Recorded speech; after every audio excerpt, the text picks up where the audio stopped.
What are your thoughts on the theme that is food security resilience at the intersection of development and emergency?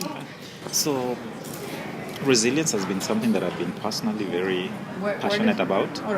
And looking at having a workshop of this kind with all the development people and the emergency people coming together to discuss the thing that I think actually brings the two sectors of work, if you like, together is very exciting.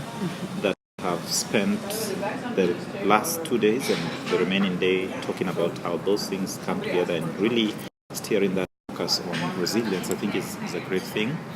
And not only are we going to be potentially bringing on people into, not really crossing the divide, if you like, but pretty much bringing them closer, because really it's a continuum. You start from an emergency, you move into, I would call it a gray area, and I think that's where you have a conversation about, how do you ensure that we don't fall back into the same emergency? How do we get people into stronger capacities to deal with that emergency? But that's not enough. You need to move them a little further, and that's where the development, kind of pure development activities plug in. So my reflection is that it's an appropriate topic for the world we live in. Earthquakes, floods, name it, diseases, all that stuff is really what we are looking at. And so just being able to converge that at resilience is the best thing we could be doing in our program in this day and age. Any thoughts that is relevant to the Rohingya plenary that you just finished presenting? Well, certainly. I mean, we're talking about an emergency that's going to be around for a bit.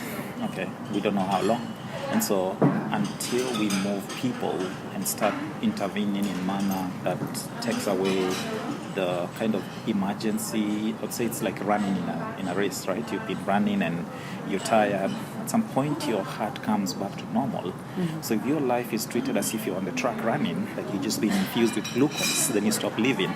So I think we need to be moving refugees and the people that we work with in the Rohingya camps to, back to their life, back to a normal life. We have to move away from, that fast-paced and handout, approach to our programming. So how that evolves, I think we've heard about the challenges. It's going to take a lot of work, different actors, and I think eventually we'll just come together. So what are we building? It's our capacities. Go back to restoring capacities, which is what resilience is all about. So whether they stay in Bangladesh or go back to Myanmar, we need to have them ready for what tomorrow looks like in an uncertain world as we live in. What do you think is the value add of having these regional conferences, right? Like learning meetings that invite a lot of different stakeholders and even maybe partners in the same country? Yeah. So I would say for the partners in the same country, it's probably, criminal that we don't do this a lot. We should be pretty much together in what we do. We should be looking at our own activities and making those connections. But when you begin to think about a regional area, someone seated in, say, New Delhi may not be as aware about the Rohingya issues and how they have evolved. But who knows when the next one comes? So how will people in, say, northern Pakistan prepare for a potential influx from Afghanistan, as we had the other day? So for me, it's the connections that we're making, but also the real learnings and the practical actions that people are taking that I think are the key thing about this. And as I listen to conversations, I'm thinking, how does that apply to what I do? How would I implement that? What are the realities people went through? Mm-hmm. And then ultimately I have a connection, right? So I can walk over to that individual and talk to them about it.